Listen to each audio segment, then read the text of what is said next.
Students, आज हम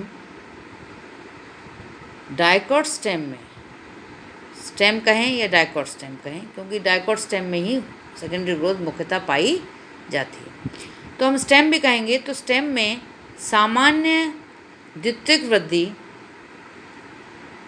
कैसे होती है और कितने प्रकार की होती है, इसके बारे में अध्ययन करेंगे।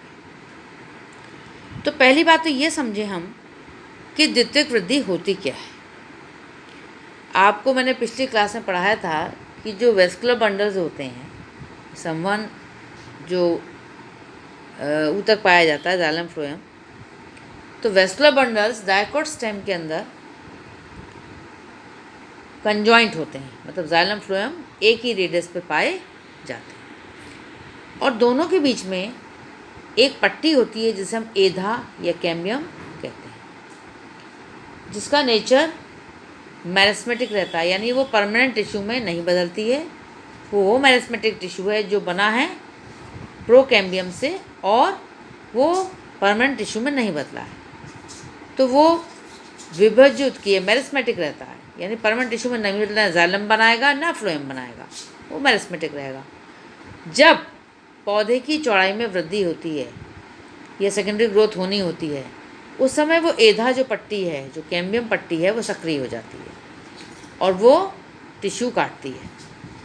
जब टिश्यू काटती है तो चौड़े जो तना है उसकी चौड़ाई बढ़ती है, और जब तने की चौड़ाई बढ़ती है तो उसको हम सेकेंडरी ग्रोथ कहते हैं। यानी वो जो टिश्यू बनेगा वो शुरू से उपस्थित नहीं होगा, वो कैम्बियम की एक्टिविटी के कारण बनता है, इसलिए इसे हम सेकेंडरी ग्रोथ कहते हैं, क्योंकि उस बना हुआ टिश्यू प्राइमरी नहीं।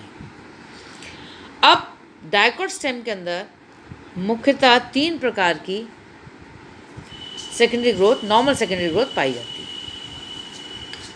अब पहला प्रकार है प्रूनस प्रकार, क्योंकि प्रूनस के तने में मिलता था इसलिए इसका नाम रख दिया प्रूनस प्रकार की सेकेंडरी ग्रोथ। इसमें क्या होता है, आप जैसे डायग्राम देखिए ए, इसमें जो प्राइमरी वेस्कुलर बंडल आपको दिखाई दे रहे हैं उसका पूरा एक घेरा है, पूरा एक वलय है, और जो इंटरफेसिकुलर कैम्बियम, मतलब 2 बंडल्स के बीच में जो कैम्बियम बनती है, किससे, मज्जा रश्मियों की कोशिकाओं से, वो है ही नहीं, नाम के बराबर है।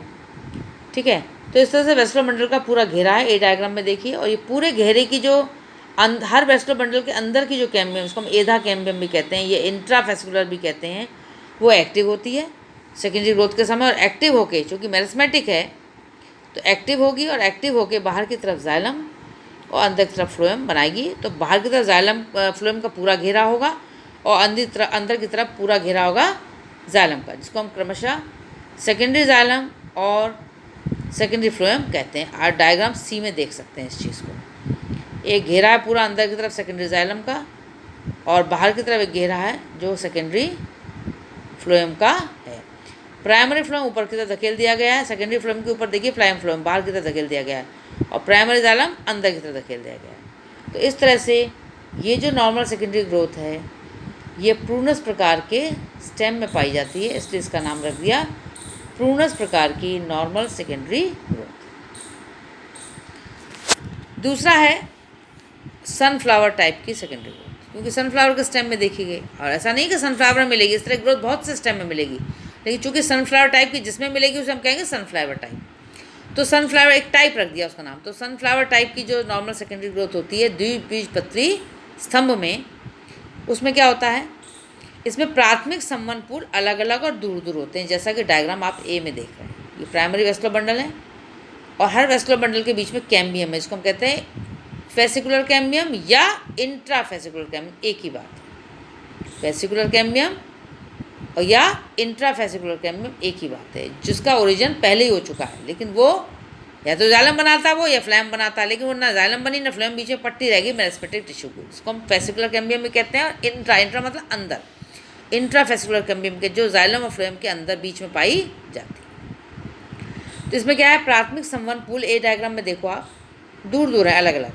लेकिन द्वितीयक जाइलम, अब क्या होता है, जो बीच में गैप है हर एक वेस्कुलर बंडल के, वहाँ पर क्या होगा, वहाँ पर पेरेन्काइमेटिक सेल होंगी, वो पेरेन्काइमेटिक सेल वापस मेरिस्मेटिक हो जाएंगी, और बिल्कुल इस जो फेसिकुलर कैम्बियम है जो वेस्कुलर बंडल के अंदर कैम्बियम है उसके बिल्कुल सामने एक छोटी सी पट्टी बना देंगे हर दो वेस्कुलर बंडल के बीच में। तो यानी हर वेस्कुलर बंडल के बीच में जो गैप है उसमें एक एक पट्टी और बन जाएगी। तो वो पट्टी इन पट्टियों से ज्वाइन कर जाएगी, तो क्या बन जाएगा, रिंग, जैसे आप डायग्राम बी में देख रहे हैं। ठीक है, बीच की जो खाली जगह है उनमें पट्टी बन गई एधा की, कैम्बियम की, और अंदर कैम्बियम है ही, वेस्कुलर बंडल के दोनों मिलने एक वलय का निर्माण कर लिया। अब ये रिंग जो इसको कैम्बियम रिंग कहते हैं, ये एक्टिव होकर क्या करती है, भले ही गैप था बीच में लेकिन पूरी जो पट्टी है या पूरी जो रिंग है वो एक्टिव होकर बाहर की तरफ सेकेंडरी फ्लोएम पूरी पट्टी और अंदर की तरफ पूरी पट्टी सेकेंडरी जाइलम की बनाती है, जैसा कि आपको डायग्राम लास्ट वाले नीचे वाले डायग्राम में दिख रहा है। ए और बी के अलावा नीचे डायग्राम बड़ा सा, इसमें आप देखिए पूरी पट्टी बाहर सेकेंडरी फ्लोएम की है और अंदर की तरफ पूरी पट्टी सेकेंडरी जाइलम। तो ये कहलाता है सूरजमुखी प्रकार। तीसरा है एरिस्ट्रोलोकिया प्रकार। आप इस डायग्राम देखिए, शुरू का पहला डायग्राम देखिए ऊपर का। इन पादपों में क्या होता है, संवहन पूल जो होते हैं, प्राथमिक संवहन पूल जो पहले बनते हैं प्रोकैम्बियम से, प्राथमिक संवहन पूल अलग अलग होते हैं। देखिए कितना गैप है बीच में, है ना। और जब गैप दिखाई दे रहा है ऊपर देखिए लिखा क्या है, प्राइमरी मेडुलरी रेज, यानी मेडुलरी रेज मतलब मज्जा रश्मियाँ जो पैरेन्काइमा की बनी होती हैं, और वेस्कुलर बंडल के बीच में बहुत गैप है। ठीक है, तो इसे कहते हैं सुविकसित मज्जा किरणें। मज्जा किरणें इतनी सुविकसित है हमको क्लियर कट दिखाई दे रही। अब क्या होता है, द्वितीयक वृद्धि से पहले जो इन पूलों के अंदर की कैम्बियम, इसको हम फेसिकुलर कैम्बियम भी कहते हैं या इंट्रा फेसिकुलर कैम्बियम भी कहते हैं, वो और दो वेस्कुलर के बंडल के बीच की जो मज्जा रश्मियों की सेल हैं वो भी मेरिस्मेटिक होकर पतली सी पट्टी बना देती है इन पट्टियों के बिल्कुल सामने, उसको कहते हैं इंटर फेसिकुलर कैम्बियम। तो फेसिकुलर या इंट्रा और दो वेस्कुलर बंडल के बीच की इंटर, दोनों ने मिलकर एक कैम्बियम रिंग का निर्माण कर लिया। अब क्या होगा, जो कैम्बियम रिंग या जो कैम्बियम का हिस्सा पूलों के अंदर था वो तो काटेगा जाइलम और फ्लोएम, जैसा है वैसे ही काटेगा, मतलब ऊपर की तरफ काटेगा फ्लोएम, अंदर की तरफ जाइलम। कौन सा वाला, जो वेस्कुलर बंडल के अंदर कैम्बियम स्थित है वो। लेकिन जो कैम्बियम की पट्टी दो वेस्कुलर बंडल के बीच में बनी थी वो ये नहीं काटेगी, ना जाइलम काटेगी ना वो फ्लोएम काटेगी। वो क्या बनाती है, वो वापस पैरेन्काइमा बना देती है। तो यानी वो फिर वापस से मज्जा रश्मियाँ तैयार हो जाती हैं। तो द्वितीयक वृद्धि के बाद भी आप देखो नीचे का डायग्राम, सबसे नीचे का डायग्राम, इसमें देखो द्वितीयक वृद्धि के बाद भी आपको जो वेस्कुलर बंडल है वो अलग अलग दिखाई दे रहे हैं। क्यों, तो बीच में मज्जा रश्मियाँ दोबारा से बनी है, किसके द्वारा, इंटरफेसिकुलर कैम्बियम के द्वारा। इंटर मतलब दो वेस्कुलर बंडल के बीच की कैम्बियम, और इंट्रा कौन सी होती है, वेस्कुलर बंडल के अंदर की कैम्बियम, उसको हम इंट्रा भी कहते हैं और फेसिकुलर कैम्बियम भी कहते हैं। चाहे फेसिकुलर कैम्बियम कह लो चाहे इंट्रा फेसिकुलर कैम्बियम कह लो, किसको, जो वेस्कुलर बंडल के अंदर होती है। और दो वेस्कुलर बंडल के बीच में जो मज्जा रश्मियों कोशिकाएं बनाती हैं जिस कैम्बियम को, उसको हम कहते हैं इंटरफेसिकुलर कैम्बियम। तो इंटर और इंट्रा मिलकर कैम्बियम रिंग का निर्माण करती हैं, जिसके द्वारा ये सेकेंडरी ग्रोथ होती है। इसको हम कहते हैं एरिस्ट्रोलोकिया प्रकार की नॉर्मल सेकेंडरी ग्रोथ। अब जब ये सेकेंडरी ग्रोथ हो जाती है तो सेकेंडरी जाइलम और जो सेकेंडरी फ्लोएम बनता है उसको हम सेकेंडरी टिश्यू कहते हैं। क्या कहते हैं, सेकेंडरी टिश्यू। और जो पहले बना हुआ था, जो ऊपर नीचे धकेल दिया गया, उसे हम कहते हैं प्राइमरी टिश्यू। को वो बना था प्रोकैम्बियम से, उसका ओरिजिन प्राइमरी था। कैम्बियम का ओरिजिन भी प्राइमरी था, लेकिन उसने कार्य कब किया, जब सेकेंडरी ग्रोथ हुई।